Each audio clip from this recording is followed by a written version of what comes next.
Hi, Gian. Kalmalan. Kalmalan. Yes. Ito yung Gian.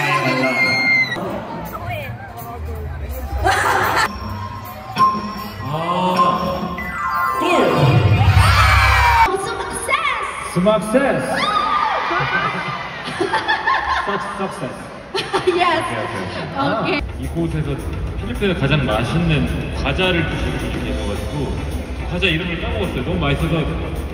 Sa hotel ako, may bumili ng Filipino snack, yung Filipino biscuit sa hotel. Gusto ko talaga yung lasa na yun, pero nakalimutan ko yung pangalan ng biscuit.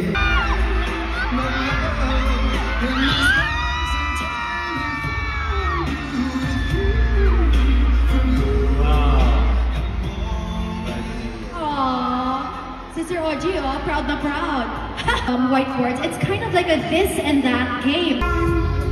This is always staying healthy. Talagang maraming salamat po sa unforgettable memory tonight. Alam mo, nakakalungkot talaga na very short yung schedule ko dito sa Manila. Pero paano ba yun? If I'm sad, edi babalik ako sa Manila.